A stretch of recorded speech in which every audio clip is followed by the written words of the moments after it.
From Sci News, new species of Titanosaur discovered in Argentina. From prehistoric to present, my name is Ethan. This is Creature Guy Live Daily News. Remember to like, comment, subscribe if you love talking about animals, and share this show with everyone you know. Now, let's get into the animal news of the day. A remarkable new genus and species of small sized Titanosaurian sauropod has been unearthed in Patagonia, Argentina. So, who do we have here? Life reconstruction of Titanomachia gimenezi. Titanomachia gimenezi roamed our planet during the latest Cretaceous period, around 66 million years ago.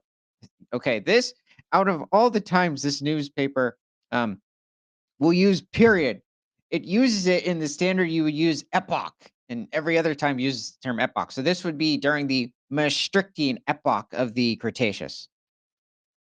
Anyway, the ancient species was a member of a group of derived titanosaurian sauropods called Lithostrotia.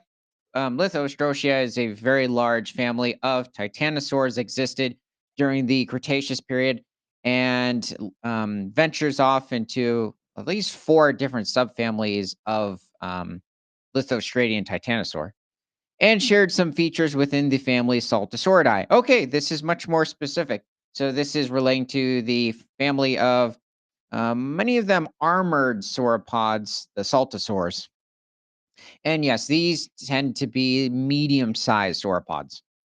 Titanosaurian sauropods were diverse in the latest Cretaceous ecosystems of Patagonia. The current fossil record is heavily biased towards the better sampled Neuquén group in northern Patagonia, where two major titanosaur lineages are recorded: Colossosauridae and Saltosauroideae. The fossil record in southern Patagonia Austral Basin includes Colossosaurian titanosaurs such as Orthosaurus ruli and possibly Nulatitan glaciaris, as well as the large Saltosauria Dreadnoughtus grani. It's Dreadnoughtus is like an 80-foot long, 40 to 50-ton titanosaur. But there were other animals within this region, especially the marine deposits, that had very little to do with the sauropods, despite them having long necks. This is a member of the Plesiosauroideae lineage of marine reptiles. This is specifically Tubotinectes, which was, at least the fossils that we have at the moment are quite small. This individual was around 4.6 feet in length, or around 1.4 meters, and was probably a juvenile at this point. Also, it is a member of the uh, Wello Wedelinectae lineage of Elasmosaurids. Now, this individual was a bit larger.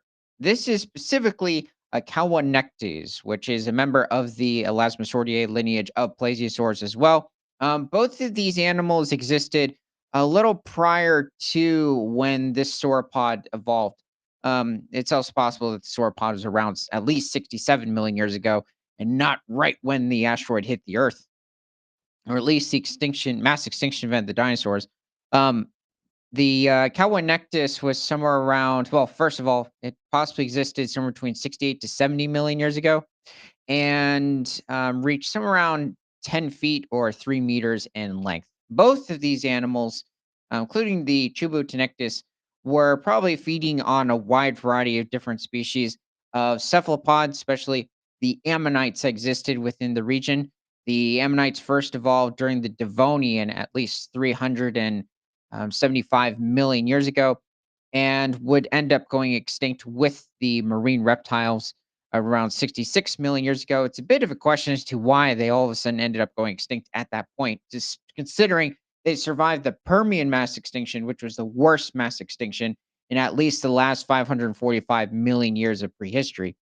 So, um, so they also would have probably been feeding on different species of squid and probably not going after any other plesiosaurs within the region. Let's see. The fossil. Oh, I already read this. Okay. Titanomachia gemensai was a small-sized titanosaur, around 6 to 10 tons of body mass. That's your average saltosaur. So for a saltosaur, that's pretty good. For a larger titanosaur, that's a juvenile. Estimates of less than 10 tons are rare among titanosaurs. Well, when you're not talking about saltosaurs and other members of Lithostratia or the titanosaur morph lineage in general, that is true. Um, Within the family Saltosauroideae, there are a few examples. The lightest titanosaurs are Magirorosaurus dacus and Larinosaurus astabi, with a mass of less than a ton and 2 tons, respectively. Well, I'm not sure about Larinosaurus, but at least with Magirorosaurus, which is from the Hatzeg Basin over in Romania and Hungary, at around this time, yes, this animal probably didn't weigh much more than 1,800 or 2,000 pounds. It was a very lightweight. Um, well, I wouldn't say it was lightweight. I mean, this animal wasn't much more than 12 to 14 feet in length. It's fairly small. But due to, well, okay, originally it was theorized that because of the island ecosystem that Magirorosaurus existed in was why it was simply small size. But then recently we found an animal 12 times the size of Magirorosaurus, a species of sauropod that lived in the region. So it's a bit of a question as to why Magirorosaurus is so small. Is it possible that it just wasn't fully grown up? That's a question. Among Saltosauridae, the heaviest is Ophistocolacaidae with a mass of 25 tons. So, yes, this is also a species of titanosaur, despite it ending in IA. There are certain sauropods that, for some reason, are ended with IA.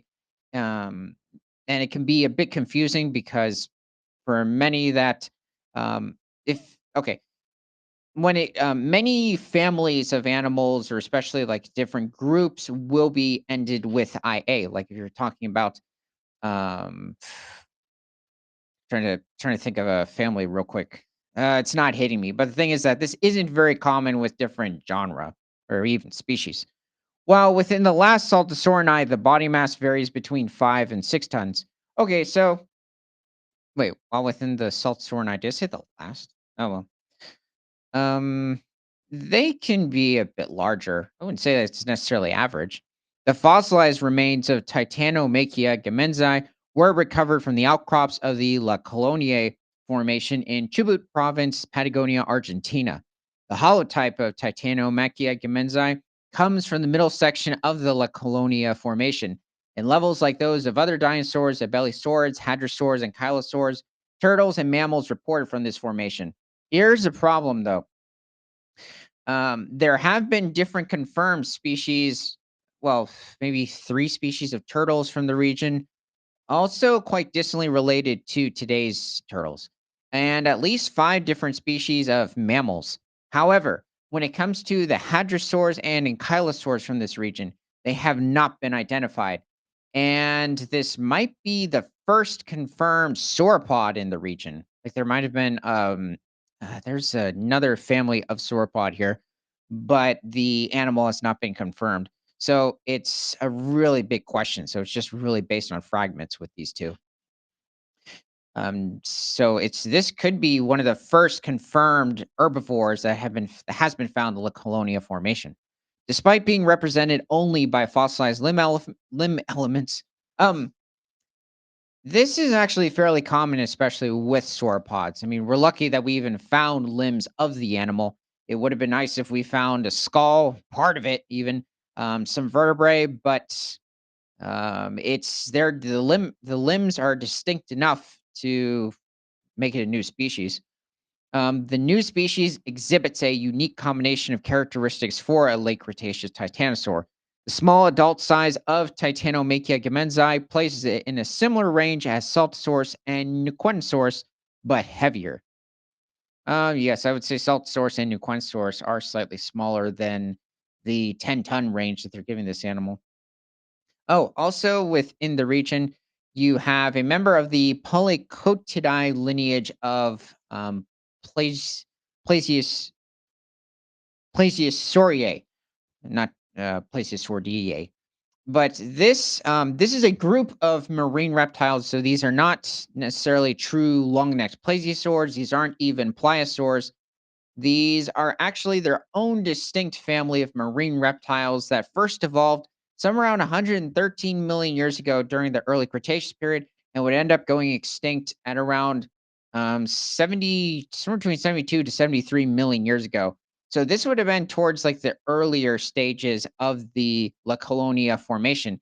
This is Sukusukus. And originally, I think it was estimated that this animal was around 9 meters in length or 30 feet, probably weighed somewhere around 6 to 8 tons.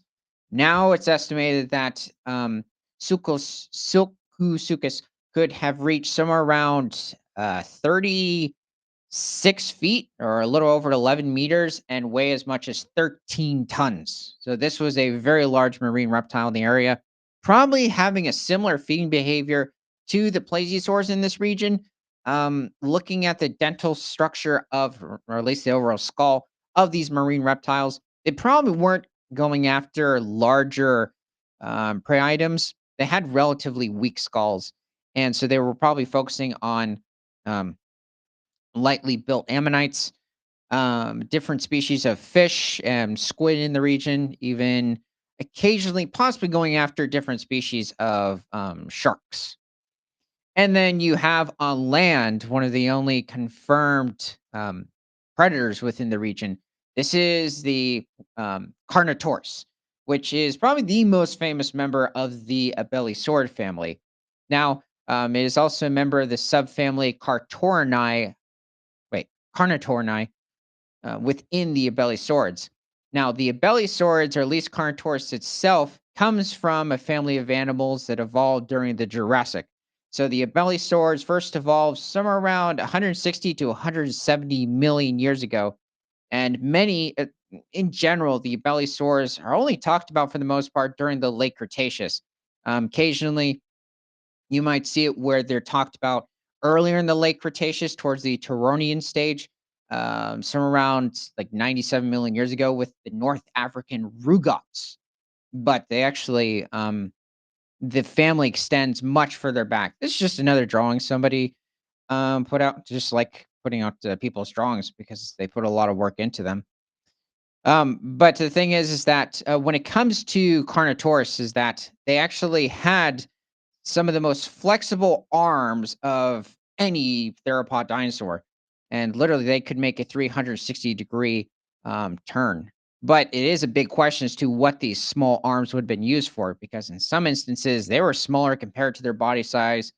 Okay, I'm not sure if I would say that. The Tyrannosaur, especially T Rex himself, had one of the smallest arms compared to its body size of any dinosaur. But then you also have the one-fingered Mononychids have very small arms. It is very possible they could have head-butted each other during the breeding season.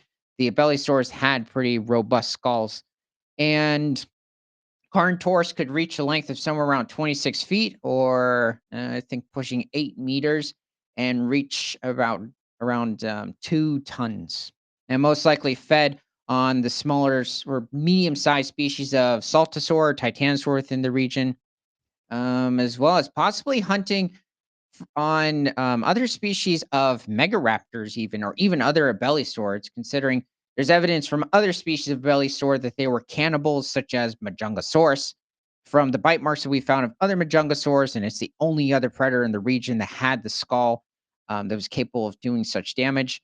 And there are megaraptors that have been found different formations, but they're linked to the same time as Carnotaurus, so it's very possible at least the two would have been competitors. Okay, let's get back to this.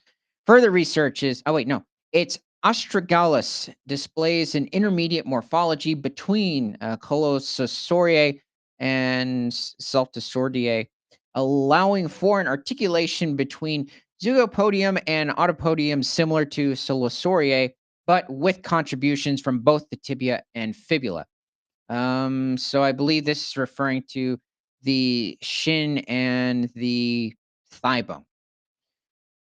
Further research is needed to fully understand the diversity and evolutionary significance of Titanosaurian sauropods in Patagonia during the late Cretaceous epoch, and to confirm the relationship between body mass and the unique astragalus morphology observed in Titanomachia gemensai. Overall, okay, so um yeah, I mean, you could say that there are many instances, especially even with sauropods, not just other species of dinosaurs, but you can have it where certain species are linked to a certain subfamily of Titanosaur, for example. And then a couple years later, it turns out with a couple different species, well, they're actually members of this subfamily. Like it could still be of lithostradian titanosaurs, but it doesn't belong to the Saltosauridae family. Overall, Titanomachiae gimnenzi stands out as an intriguing specimen with its distinctive characteristics and occupies a significant place in the evolutionary landscape of sauropod dinosaurs in Patagonia during the late Cretaceous epoch. Um, so yes, I didn't say this is taking place within Argentina. Argentina is very well known for its array of different species of titanosaurs, especially the larger ones towards the beginning of the late Cretaceous, around 98 million years ago. The discovery of Titanomachia givensis. Oh, okay, sorry, done. Okay, so it's good to hear we found another salt store in the region and that it's quite immense for the family as well. Let me know what your favorite species of Argentinian dinosaur is within the comments. From prehistoric to present, my name is Ethan. This is Creature Guy Live Daily News. Remember to like, comment, subscribe if you love talking about animals, and share the show with everyone you know, because nothing is better than all animals all the time.